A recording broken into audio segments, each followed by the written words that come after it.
नमस्कार। साल 2021 का कोई ऐसा दिन, कोई घंटा, बल्कि कोई मिनट नहीं गया जिसने प्रधानमंत्री का इम्तिहान नहीं लिया, और 2022 भी इससे अलग नहीं होगा। सच तो यह है कि 2021 से ज्यादा चैलेंजिंग होने वाला है।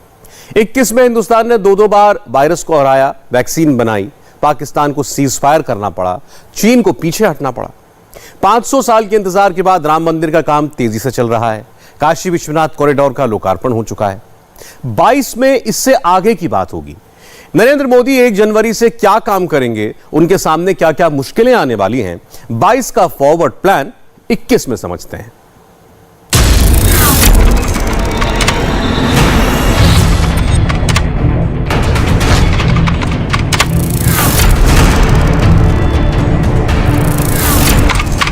रेडी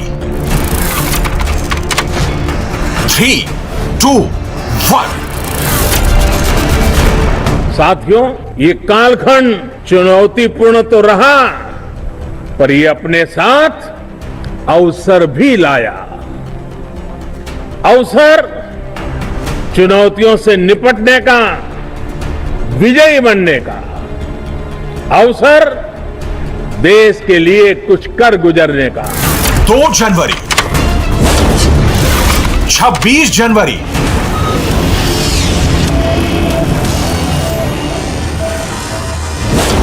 26 जनवरी,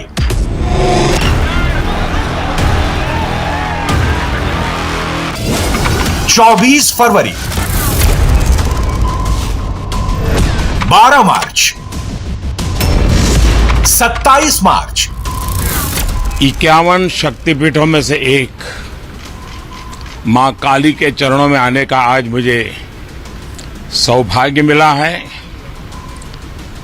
बांग्लादेश में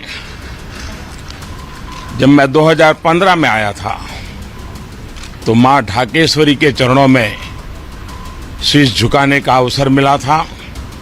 आज मां काली के चरणों में आशीर्वाद प्राप्त करने का मुझे सौभाग्य प्राप्त हुआ है। अप्रैल, 1 मई, 5 मई, 21 जून। 21 जून सोमवार से देश के हर राज्य में 18 वर्ष से ऊपर की उम्र के सभी नागरिकों के लिए भारत सरकार राज्यों को मुफ्त वैक्सीन मुहैया कराएगी। 24 जून, 7 जुलाई, 24 जुलाई, 1 अगस्त, 4 अगस्त, 5 अगस्त, 5 अगस्त, 7 अगस्त,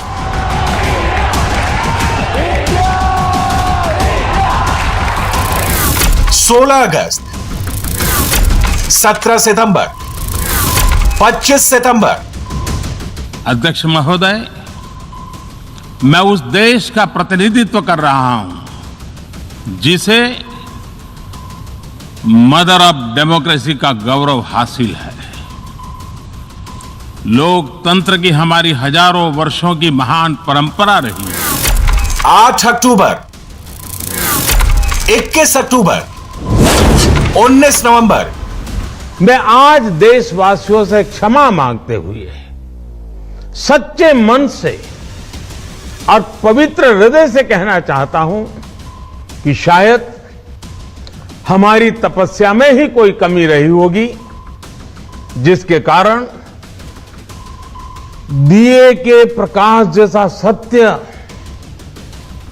कुछ किसान भाइयों को हम समझा नहीं पाए। आज गुरु नानक देव जी का पवित्र प्रकाश पर्व है। ये समय किसी को भी दोष देने का नहीं है। आज मैं आपको, पूरे देश को ये बताने आया हूं कि हमने 3 कृषि कानूनों को वापस लेने का, रिपील करने का निर्णय लिया है। 8 दिसंबर, 13 दिसंबर, काशी तो अविनाशी है। काशी में एक ही सरकार है।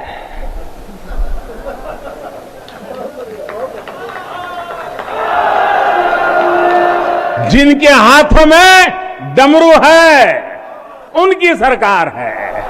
काशी में महादेव की इच्छा के बिना न कोई आता है और न यहां उनकी इच्छा के बिना कुछ होता है। 25 दिसंबर, 15 साल से 18 साल की आयु के बीच के जो बच्चे हैं, अब उनके लिए देश में वैक्सीनेशन प्रारंभ होगा। 2022 में अब भारत माता की। तस्मै कराय नमः शिवाय।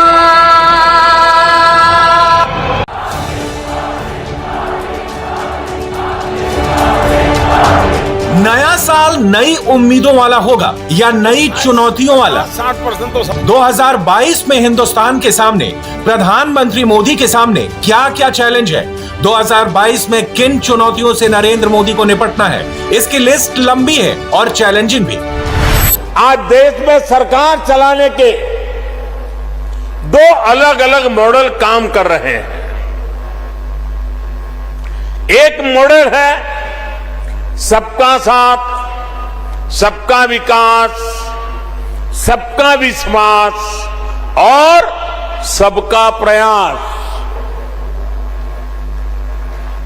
वहीं दूसरा मॉडल है खुद का स्वार्थ, परिवार का स्वार्थ और विकास भी खुद के परिवार का है। पहला चैलेंज ओमिक्रॉन। मोदी के सामने पहली चुनौती कोरोना का सबसे खतरनाक वेरिएंट ओमिक्रॉन है। डेल्टा वेरिएंट ने जो तबाही मचाई थी, उसके बाद अब किसी भी तरह की चूक कोई बर्दाश्त नहीं कर सकता। सरकार ओमिक्रॉन से लड़ने की पूरी तैयारी कर रही है। 27 नवंबर को ओमिक्रॉन पर प्रधानमंत्री ने पहली मीटिंग ली थी। राज्यों को निर्देश जारी किए गए थे। 2 दिसंबर को भारत में ओमिक्रॉन का पहला केस मिला। 22 दिसंबर को ओमिक्रॉन पर फिर हाई लेवल बैठक हुई। केंद्र सरकार ने राज्यों में अपनी टीम भेजने का फैसला किया ताकि जिन राज्यों में वैक्सीन की रफ्तार धीमी है, जहां पर राज्य सरकार वैक्सीन पर ध्यान नहीं दे रही है, वहां अब केंद्र सरकार की टीम मोर्चा संभाले। मैं जरा चाहूंगा, देश के पंडितों से आग्रह करूंगा, जरा उन राज्यों का वैक्सीनेशन का रिकॉर्ड भी जरा देख लीजिए। उनका वैक्सीनेशन रिकॉर्ड भी इस बात का गवाह है कि उन्हें अपने राज्य के लोगों की चिंता नहीं है।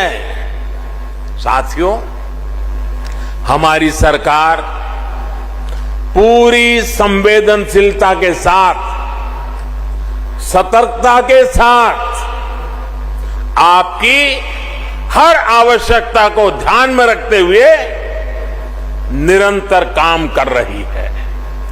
अब सरकार ने तय किया है कि 15 से 18 साल के बच्चे बीच जो बच्चे हैं, बेटे बेटियां हैं, उनको भी 3 जनवरी सोमवार से वैक्सीन लगाना शुरू हो जाएगा।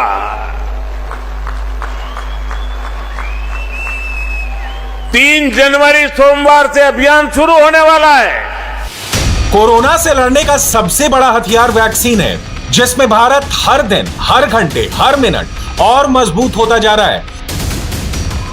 देश में 1 अरब 41 करोड़ से ज्यादा डोज लग चुकी है। 83 करोड़ से ज्यादा लोगों को पहली डोज लगी है, जबकि 58 करोड़ लोगों को दोनों डोज मिल चुकी है। 3 जनवरी से 15 से 18 साल के बच्चों को वैक्सीन डोज लगना शुरू हो जाएगी। देश के 61% से ज्यादा जनसंख्या को वैक्सीन की दोनों डोज लग चुकी है। 18 प्लस आबादी में से लगभग 90% लोगों को वैक्सीन की 1 डोज लगाई जा चुकी है। ओमिक्रॉन के केस तेजी से बढ़ रहे हैं, तो उससे लड़ने के लिए सरकार की तैयारी भी डबल है। देश में 18 लाख आइसोलेशन बेड हैं, 5 लाख ऑक्सीजन सपोर्ट बेड हैं, 1,40,000 आईसीयू बेड्स हैं, 90,000 आईसीयू और नॉन आईसीयू बेड स्पेशल बच्चों के लिए तैयार हैं। इस वक्त 3,000 से ज्यादा ऑक्सीजन प्लांट काम कर रहे हैं। 4 लाख ऑक्सीजन सिलेंडर मौजूद हैं। जरूरी दवाइयों का स्टॉक भी रिजर्व में रखा गया है।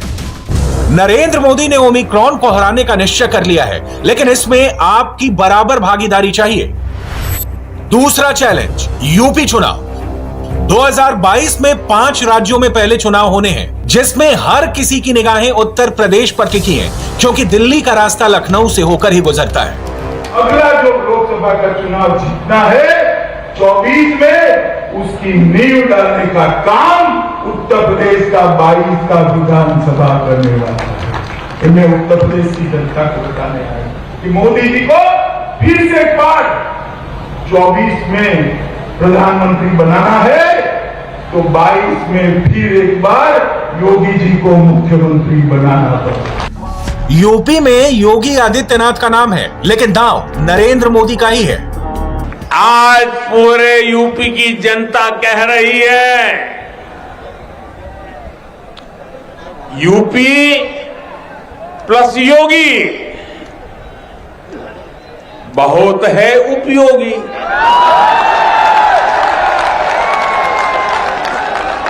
यूपी प्लस योगी बहुत है, यूपी प्लस योगी, यूपी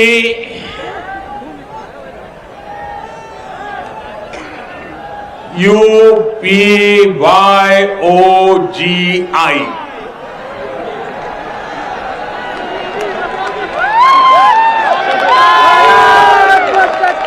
यूपी प्लस योगी बहुत है उपयोगी। ये तस्वीरें बताती हैं प्रधानमंत्री मोदी को यूपी के मुख्यमंत्री योगी पर कितना भरोसा है और योगी के लिए नरेंद्र मोदी क्या अहमियत रखते हैं। प्रधानमंत्री मोदी वाराणसी से सांसद हैं, उनके लिए यूपी चुनाव बहुत महत्व रखता है। यूपी का चुनाव सिर्फ एक चुनाव भर नहीं है, बल्कि ब्रांड मोदी और योगी के यूपी मॉडल का इम्तिहान है, जिसमें डबल इंजन की सरकार की रफ्तार कोई रोक नहीं पा रहा है। ये जो आज यूपी में एक्सप्रेस वे का जाल बिछ रहा है, जो नए एयरपोर्ट बनाए जा रहे हैं, नए रेलवे रूट बन रहे हैं, वो यूपी के लोगों के लिए अनेक वरदान एक साथ लेकर आ रहे हैं।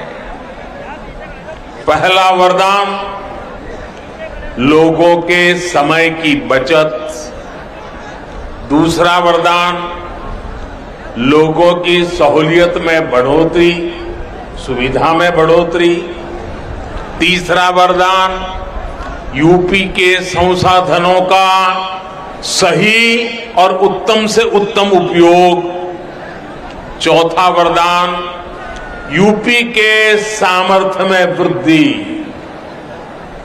पांचवा वरदान यूपी में चौतरफा समृद्धि। यूपी चुनाव में दांव में धर्म भी है, कर्म भी है, विरासत भी है, व्यक्तित्व भी है, भरोसा भी है, एंटी मोदी गैंग का साम दाम दंड भेद भी।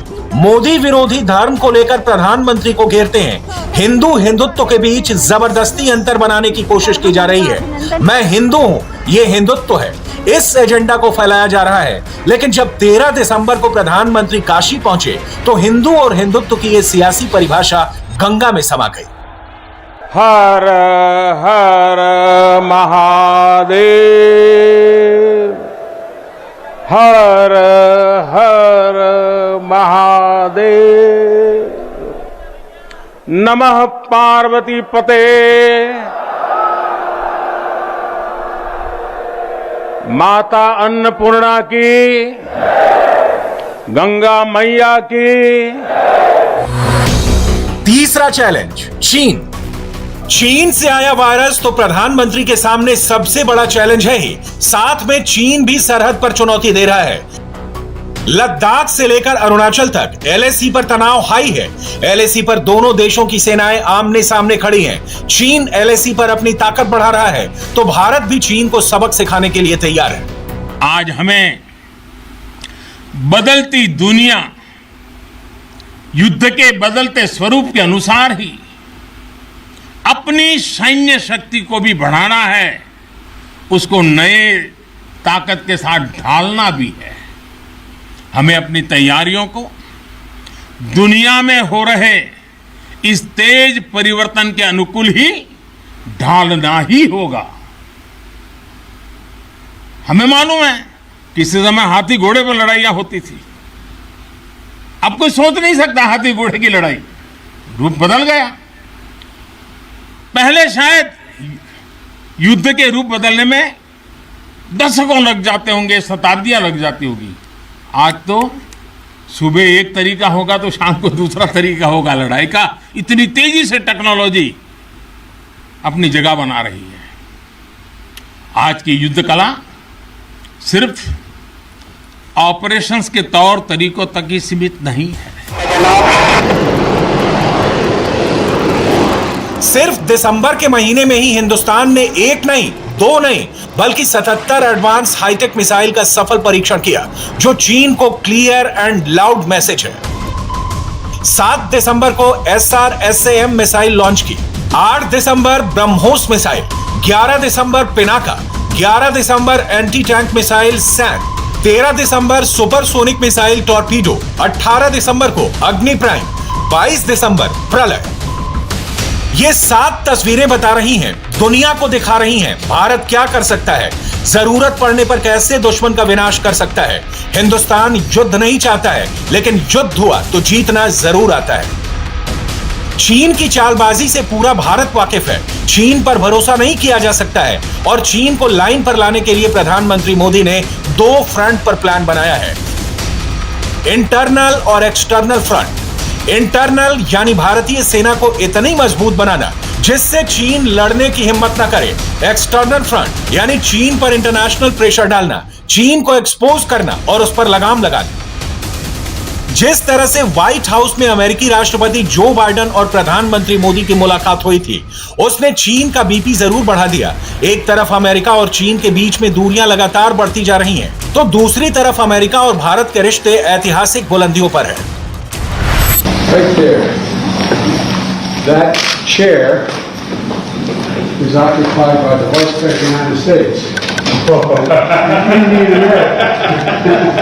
Indian American. Yes. We've been told. I'm proud too. Please. मैत्रीपूर्ण और गर्मजोशी भरा हम सबका, आपके डेलीगेशन का स्वागत करने के लिए मैं आपका हृदय से बहुत बहुत आभार व्यक्त करता हूँ। 2016 में 2014 में मुझे आपसे विस्तार से बात करने का मौका मिला और उस समय आपने भारत अमेरिका के संबंधों, आपका जो विजन है जिसको आपने शब्दबद्ध किया था, वो वाकई बहुत ही प्रेरक था। और आज आप राष्ट्रपति के रूप में उस विजन को आगे बढ़ाने के लिए जो पुरुषार्थ कर रहे हैं, प्रयास कर रहे हैं, इनिशिएटिव ले रहे हैं, इसका मैं स्वागत करता हूं। अमेरिका में क्वाड की पहली मीटिंग हुई तो ग्लोबल पॉलिटिक्स बदल गई। चीन को समझ में आ गया भारत को आंख दिखाकर बात नहीं कर सकते।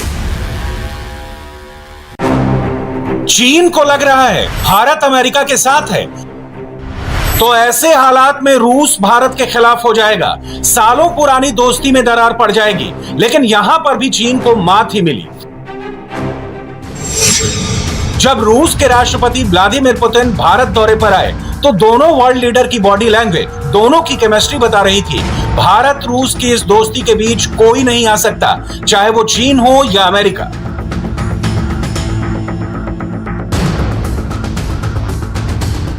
पिछले कई दशकों में वैश्विक स्तर पर कई फंडामेंटल बदलाव आए, कई तरह के जियोपॉलिटिकल समीकरण उभरे, किंतु इन सभी वेरिएबल्स के बीच भारत रूस मित्रता, एक कांस्टेंट रही है।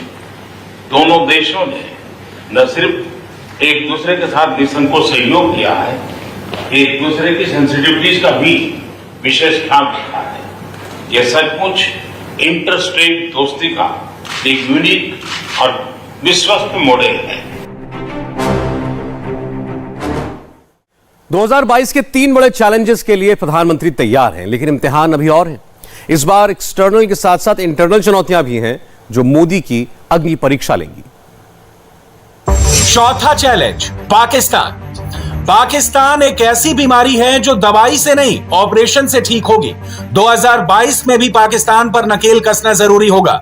सर्जिकल स्ट्राइक में यहां की ब्रिगेड ने जो भूमिका निभाई वो हर देशवासी को गौरव से भर देता है, और वो दिन तो मैं हमेशा याद रखूंगा, क्योंकि मैं कुछ तय किया था सूर्यास्त के पहले कि सब लोग लौट करके आ जाने चाहिए, और मैं हर पल फोन की घंटी पर टिकटिका के बैठा हुआ था कि आखिर से आखिर मेरा जवान पहुंच गया क्या, और कोई भी नुकसान किए बिना ये मेरे वीर जवान लौट करके आ गए, पराक्रम करके आ गए, सिद्धि प्राप्त करके आ गए। भारत माता की जय, भारत माता की जय, भारत माता की जय। सर्जिकल स्ट्राइक के बाद यहां अशांति फैलाने के अनगिनत कुत्सित प्रयास हुए, आज भी होते हैं, लेकिन हर बार आतंकवाद को मुंह तोड़ जवाब मिलता है। मोदी सरकार ने पहले ही पाकिस्तान को ग्लोबल लेवल में पूरी तरह से एक्सपोज कर दिया है। इमरान खान ने अनुच्छेद 370 को बड़ा मुद्दा बनाया था, लेकिन इंटरनेशनल लेवल में उनको हार ही मिली। पाकिस्तान के पास इस वक्त सिर्फ चीन बचा है, जो अब भारत पाकिस्तान के बीच आने से कतराने लगा है। ऐसे में अब पाकिस्तान तालिबान को अपने लिए इस्तेमाल कर रहा है, जो भारत के लिए चैलेंज है। अफगानिस्तान पर तालिबान के कब्जे ने ग्लोबल पॉलिटिक्स को पूरी तरह से बदल दिया। पाकिस्तान ने तालिबान को खड़ा किया और सत्ता में दोबारा बैठाया। इमरान खान साल 1996 से 2001 को दोहराने की कोशिश में है, जब अफगानिस्तान की सरजमी का इस्तेमाल भारत के खिलाफ हुआ करता था, लेकिन वो यही गलती कर गए। हिंदुस्तान में मोदी सरकार है जो पाकिस्तान से हर मोर्चे पर एक कदम आगे रहती है। भारत ने अफगानिस्तान के सारे पड़ोसियों को अपने साथ खड़ा कर लिया है। इस तस्वीर ने पाकिस्तान की सारी प्लानिंग को नाकाम कर दिया। प्रधानमंत्री मोदी ने तालिबान को लेकर अपना रुख भी दुनिया के सामने क्लियर रख दिया और इमरान खान को भी वार्निंग दे दी। अफगानिस्तान में हाल के घटनाक्रम का सबसे अधिक प्रभाव हम जैसे पड़ोसी देशों पर होगा। अफगानिस्तान में सत्ता परिवर्तन इंक्लूसिव नहीं है और बिना नेगोशिएशन के हुआ है। इससे नई व्यवस्था की स्वीकार्यता पर सवाल उठते हैं। महिलाओं तथा अल्पसंख्यकों सहित अफगान समाज के सभी वर्गों का प्रतिनिधित्व भी महत्वपूर्ण है और इसलिए यह आवश्यक है कि नई व्यवस्था की मान्यता पर फैसला ग्लोबल कम्युनिटी सोच समझकर और सामूहिक तरह से ले। जब देश मजबूत हाथों में होता है तो बड़े से बड़ा दुश्मन भी सामने खड़े होने का दम नहीं रखता। जिस तालिबान को पाकिस्तान भारत के खिलाफ हथियार बनाना चाहता था, वो तालिबान अब भारत से बात करने के लिए बेकरार है, भारत से मदद मांग रहा है। ऐसा इसलिए हुआ क्योंकि सही वक्त में सही फैसला लेना प्रधानमंत्री मोदी को बखूबी आता है। यही समय है, सही समय है, भारत का अनमोल समय है। यही समय है, सही समय है, भारत का अनमोल समय है। असंख्य भुजाओं की शक्ति है, असंख्य भुजाओं की शक्ति है। हर तरफ देश की भक्ति है, असंख्य भुजाओं की शक्ति है। हर तरफ देश की भक्ति है। तुम उठो तिरंगा लहरा दो, तुम उठो तिरंगा लहरा दो, भारत के भाग्य को फहरा दो, भारत के भाग्य को फहरा दो। यही समय है, सही समय है, भारत का अनमोल समय है। कुछ ऐसा नहीं जो कर ना सको, कुछ ऐसा नहीं जो पा ना सको। तुम उड़ जाओ, तुम जुट जाओ। पांचवा चैलेंज विपक्ष। मोदी सरकार में देश का दुश्मन सरहद पार नहीं कर पा रहा, लेकिन देश के अंदर कई राजनेता अपने छोटे प्रॉफिट के लिए सीमाएं जरूर लांघ जाते हैं। मोदी के खिलाफ धर्म को लेकर खास नैरेटिव बनाया जाता है। मोदी सरकार के हर फैसले को मजहबी एंगल देने की कोशिश की जाती है। ऐसा ही फैसला प्रधानमंत्री ने देश की बेटियों के लिए किया है।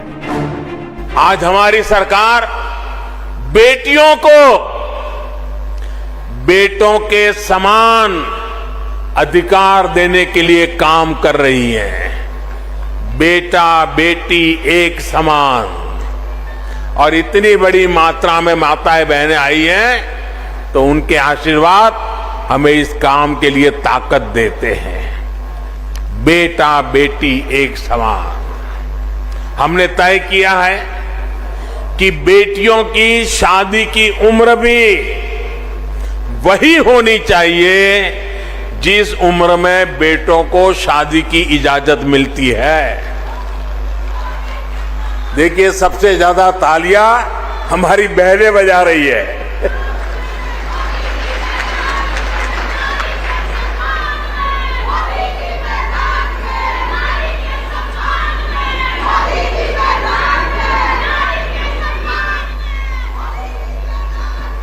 बेटियों की शादी की उम्र 21 साल होने से उन्हें पढ़ने के लिए पूरा समय भी मिलेगा और वो अपना कैरियर भी बना पाएगी।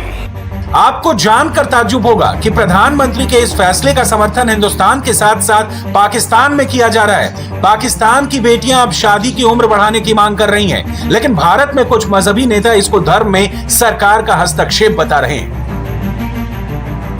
लेकिन जब श्रीनगर में 30 साल से बंद सेंट ल्यूक चर्च के दरवाजे खोले जाते हैं तो मोदी विरोधी खबर का जिक्र तक नहीं करते हैं। ये 125 साल पुराना सेंट ल्यूक चर्च है जो कश्मीर में आतंकवाद की वजह से 30 साल से बंद था। यहां ना मोमबत्ती जलती थी, ना प्रार्थना होती थी। इसके खोलने का ख्याल पिछली सरकारें भूल चुकी थी, लेकिन प्रधानमंत्री मोदी ही ऐसे चैलेंज को पूरा करने की हिम्मत रखते हैं और एंटी मोदी गैंग को साइलेंट करने की भी। महिला वोट को साइलेंट वोटर्स भी कहा जाता है और ये साइलेंट वोटर्स मोदी विजय की बड़ी वजह है। 2014, 2017, 2019 49% महिला वोटर ने हर बार मोदी का साथ दिया। अब 22 का मुकाबला सामने है जिसमें भी महिला वोटर्स मोदी के साथ नजर आ रही हैं। 2021 प्रधानमंत्री मोदी के लिए बहुत चुनौतियां लेकर आया था। 2022 भी कड़े इम्तिहान लेने के लिए तैयार है। 2022 के पहले दिन से चैलेंज शुरू हो रहा है। यूपी चुनाव में जीत और हार से भी मोदी को आंका जाएगा। मोदी विरोधियों ने 2021 में प्रधानमंत्री को बैकफुट पर धकेलने की भरपूर कोशिश की। 2022 में भी मोदी रोको एजेंडा चलाया जाएगा, लेकिन मोदी को अग्निपथ को विजय पथ बनाना आता है। वक्त हर जगह डाउनलोड करने के लिए सर्च करें India TV news Google play store या ऐप स्टोर पर।